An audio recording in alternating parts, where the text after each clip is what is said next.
A very good morning to all of you.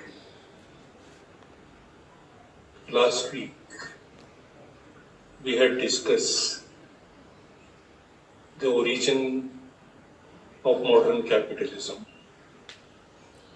And I do hope that the discussion of last week would have been of some use to you. I welcome your suggestions and your observation on this. This week, we'll briefly discuss the Great Depression and its impact on humanity.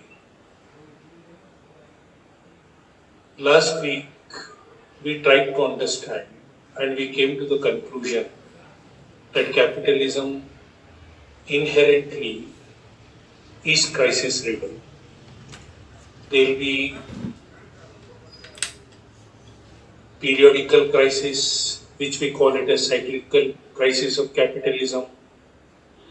But there are occasions when the capitalism undergoes a general crisis.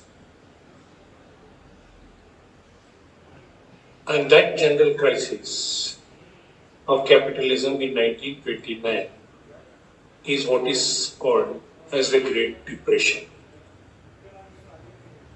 We do not have many examples to give to make a comparison as to what happened in 1929 to the subsequent events. But the closest that we can go to make a comparison is the financial meltdown that the global economy observed in 2007 and 2008. What happened to the global economy, how it impacted the living standards of the people, how sector after sector was destroyed.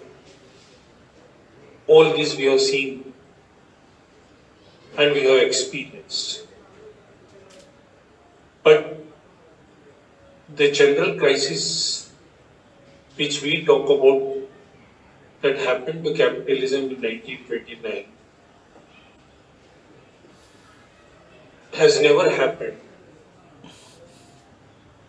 or can never be compared to any other crisis that took place thereafter. It was a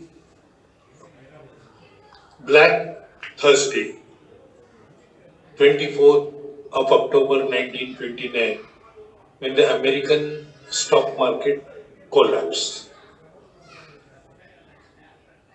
Between 1920 and 29,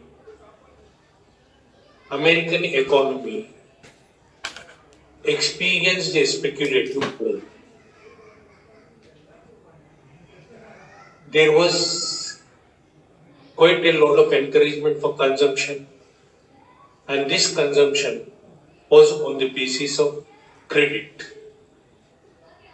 The banks and the financial institutions itself became speculative when they started advancing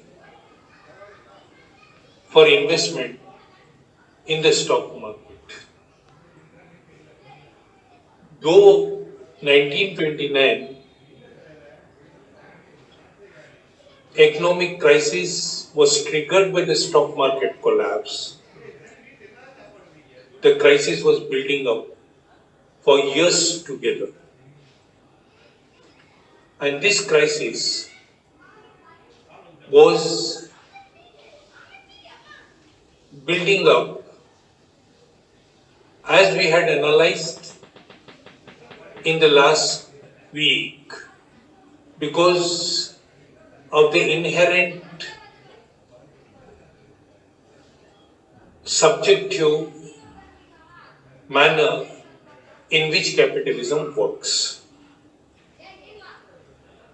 Now, when the stock markets were hit, it is estimated that 37% industrial production was down. More than 30% of the GDP was wiped out. and nearly 28% of the American workers, they lost their jobs. And this was a huge crisis. And between 1929 and 1932, it is estimated that 85% of the value in the stock market was lost. Now, we will try to analyze why this crisis happened. There are 4 or 5 reasons for the crisis to have happened. Number one, as we said, that capitalism promotes inequalities. Between 1920 and 1929, there was a huge concentration of wealth. America produced enormous wealth, but that wealth was concentrated in a smaller sections of the people. And the growth in the wealth during this period for the 1% wealthy Americans was as much as 79%, whereas the large majority of the American population, they saw their wealth increasing or their income increasing by a meager 9% in the 10 years or so. So this led to huge inequalities. So this concentration of wealth and huge inequalities is characteristic of capitalism. And when concentration of wealth takes place and as a result inequalities increase, it is due to the enormous exploitation of the labor. And the way that labor is exploited and the labor is not given the due it deserves, or whether it is necessary for a decent existence for the labor, naturally there is a crisis of demand in the economy. And the consumption-led growth faltered.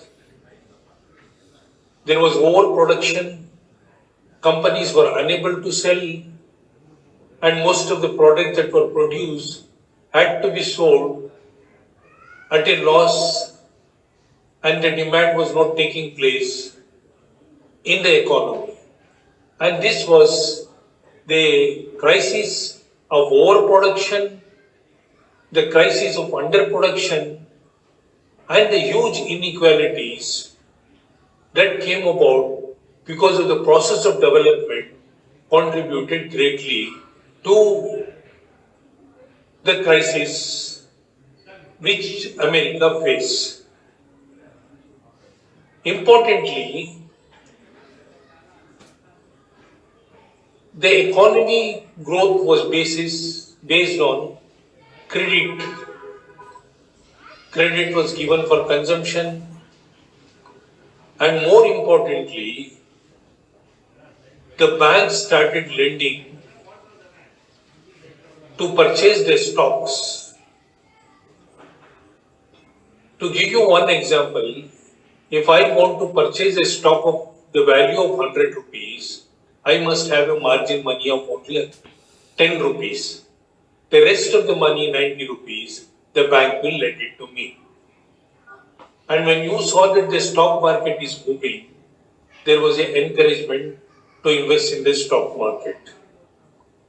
And the banks became, the financial institutions became speculative, and they started advancing money for the purchase of the stock market, stocks in the market. Then we also saw that when the stock market collapsed, everybody wanted to sell their stocks, but there were no purchasers. And as a result, a crisis of a gigantic proportion took place. Now, The crisis, as I said, destroyed a large portion of the American economy. And it is estimated that around 11,000 banks, small, big, in America collapsed. And there was a huge attack on the living standards of the people. And this crisis was not peculiar to America alone, because the way capitalism develops, the way it expands, this crisis was also experienced by the entire globe, and more importantly, the industrialized countries. And in the industrialized countries, not just the economy suffered, but it also resulted into huge human deprivation. And it is estimated that in the industrialized countries, around 25% of the labor force, they lost their jobs. And the conditions became so bad in America alone that you could see the huge lines, queues to get the free bread. And the bread lines became unending in America. And many people who lost their homes, they had to live in tin sheds, like what you see in Indian slums. And this is the huge impact on human suffering that this crisis brought about. Now, when this crisis came about, and when the jobs were lost, when the standards of living drastically came down, it was the workers that had to pay. And interestingly, during that period, one song became very famous in America. We said, "Brother, can you spare a dinner?" We are talking about America, where a song which became popular was, "Brother, can you spare a dinner?" Then you can imagine what kind of human deprivation, what kind of human suffering that was there. And this crisis, which came about in 1929, lasted for nearly 10 years. The world economy could not recover. And in between, certain other developments were also taking place. And these were two important developments. One, the Marxist thought started attracting a large number of workers. And Russia, which was the weakest link in the chain of capitalism, broke away to establish the first working class state in the world.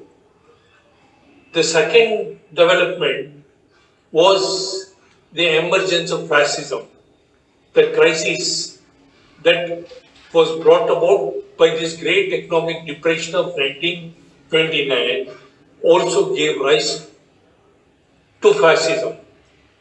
And this was seen with the rise of Hitler in Germany, with the rise of Mussolini in Italy, along with the German fascism and Italian fascism. In the East, we also saw the rise of militarism in Japan. And that had a profound impact on the entire humanity. On the one hand, a large section of the working people tried to understand what is the Marxist thought.